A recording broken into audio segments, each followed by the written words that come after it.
I think we had gone too serious about wine. It should be more approachable. It should be like we see milk, right? No one is afraid of milk.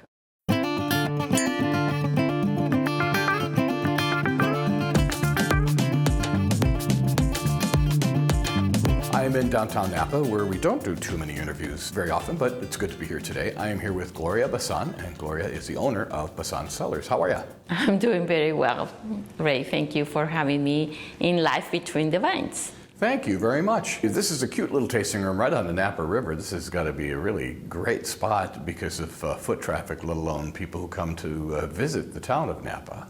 It is. It's a great location, and actually this is our second location here in downtown Napa. We started in a little suite on Clinton Street, and when we saw the opportunity to move to this space, we didn't think about it. We just jumped in it. And it's, I love the space, I love the light, I love, the traffic, as you said. Being right on the river, I mean, we're looking out the window now, seeing people wandering on by, and this is a Sunday, so probably a little bit of a quieter day around here, I'd say, right? It is. Sundays are a quiet day. Interesting thing, Mondays are busier than Sundays here downtown. Really? Yeah. I wouldn't have expected that. It's, after almost 3 years being here, we kind of really know what is the flow. So let's talk a little bit about you and your wine journey. How did you enter into the wine business? When were you dragged kicking and screaming into wine? Well, it's funny because I've been in the industry for 21 years actually. And I got into the wine industry because my husband pulled me into the wine industry. We married in 2005, and I was living in Mexico and running my pediatric dentist office. I'm a pediatric dentist by trade. And at that time, I really didn't know much about wine, know much about the industry in Napa.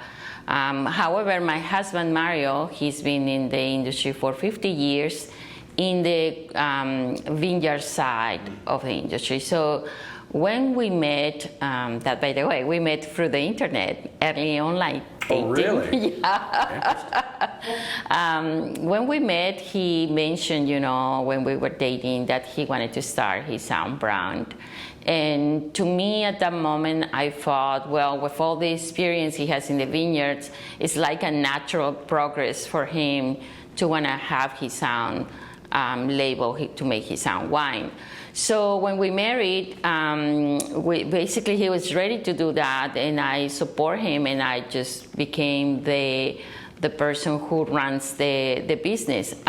He still has his farming business. He has been running his own vineyard management company since the mid-90s. So he's doing that, and I'm here, representing the brand. But before that, I mean, did you have a love of wine? Was it something that really was important to you at all? I actually had a love for tequila before. Well, you're from Mexico, correct? I'm from Mexico. That's fair. But what is interesting, at that time, the tequila industry was kind of exploding. And what is happening now here in Napa, or what is been happening here in Napa in the last few decades, it was happening in the tequila industry. It wasn't just the big names, it was a lot of small companies, making small batches of tequila and small brands. That was my interest, companies that were small, that they weren't in, this massive distribution. So to get into the wine industry, into that category, to me was very, very interesting. It pulled me in. It was like, oh yeah, I like this idea. It does pull you in, doesn't it? It did. And the other thing that pulled me in, it was that I've always been a person who is very interested in food. So when you learn about wine, it's like a closing a circle, right? Now you have food and wine together, and to me that really was like the heavyweight that pulled me in, completely. Sure. What made you decide that was something you both wanted to do? It's always, we always tease about it, my husband and I, because we really didn't know much about this side of the industry, right? And what you're saying it's very important, because it's very easy to make wine. It's very easy to be in, especially, when, in the case of my husband, who's been in the Valley so many years. At that time, he was already 30 years in the Valley. So with the connections, with the access to good fruit, to a place where to make wine, it's very easy. It's very easy to get into that. But the challenges, the risk, it's kind of hidden. Many people don't see them. And now sometimes I feel like I'm so deeply involved now that it will be hard for us to just quit. But for people who is getting into this, I'm always asking, did you have figured it out how you're going to sell the wine? Because it's very easy to make wine, but to sell the wine is a totally different story, right? Do you own any vineyards, or are you strictly leasing, or? We have a small property on Monticello Road. We are in the borderline of Coombsville AVA, and we lease a few small vineyards in the Coombsville AVA area.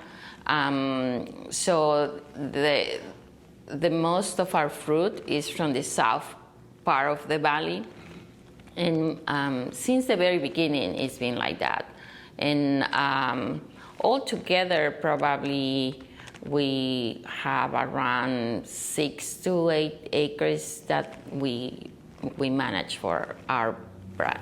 Obviously, Coombsville is a very important area for you, and there's incredible fruit that comes from that area.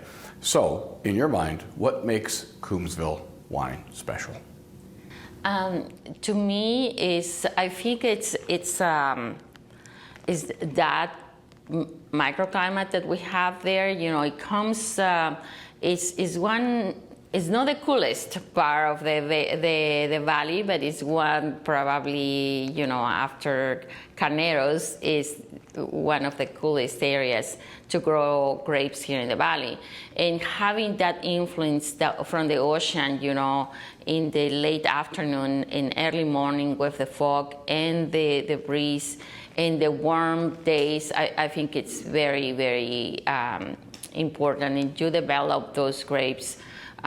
Those grapes develop, flavors and aroma in a slow pace that you don't have in other parts, in the northern part of the valley, right? And it's amazing. You drive just 10 miles, from here to Johnville, and the temperature will be very different in the same day. So, and also the soils. The soils in Coombsville are very, very unique, very interesting.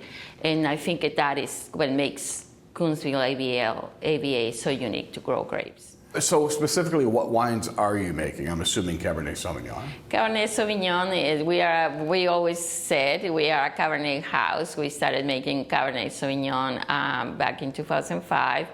We added Sauvignon Blanc and other wines. When we opened the tasting room, we added other wines that could be, more into everyone appealing to. If somebody comes in looking for a Chardonnay, we say, yeah, we have one. Or we're looking for a Rosé, of course, here we are. But mainly our core is Cabernet Sauvignon. And lately, we are producing a Cabernet Franc from Coombsville, 100% Coombsville. That is just divine. It's delightful. So I really love having those two, right? Like the father and the son, right there. That's good. That's good. Well, and the mother, the Sauvignon Blanc. So sure. we had those three that are our main products. I love that you have this humorous attitude towards things. It's good. Do you think we take wine too seriously? I think we had gone too serious about wine. Wine should be more in, we shouldn't be that serious about wine in the sense of education. It should be more approachable. It should be like we see milk, right? No one is afraid of milk, unless you are obviously allergic. What I mean is, it should be a more common, beverage in a lifestyle. Sure. And people don't have wine sometimes in their lifestyle not because they are not interested, but because they feel like it's a very elevated beverage, and it shouldn't be. I mean, it should be just as a part of another ingredient for your meal. Yeah. It should be part of that, of the whole experience when you're eating. I definitely don't think it's a beverage for you to have an excess of consumption, because you're going to have a terrible headache next day. But when it comes to have it in your daily life or in your lifestyle, my point is always, it's better to have less but to have better. Have wines that you're really going to enjoy, that are really going to talk to you about the story of the terroir, the story of the producer, and and how this land has becoming one of the premium areas to grow grapes and to produce wines. So I feel like sometimes we have gone a little bit too much. Being that you're right here in downtown Napa, can our listeners come right in? Is it by appointment? How does it work here? We welcome walk-ins, although we prefer people to do reservations so we can be prepared and we can be ready for them. But definitely being in downtown with the traffic that we have, I think it would be very silly to say, "Oh, we are by appointment only." Yeah, no, that it goes back to being accessible to people too. Which makes sense. And for our listeners who'd like to learn about you online, what is your website? BazanCellars.com. We spell it BazanCellars.com. Excellent. You did that like you knew it. Gloria, thank you very much for giving us part of your afternoon today. I appreciate it, and I hope you guys continue to do well here. Thank you. And well, for your audience, next time you are in downtown, come and see.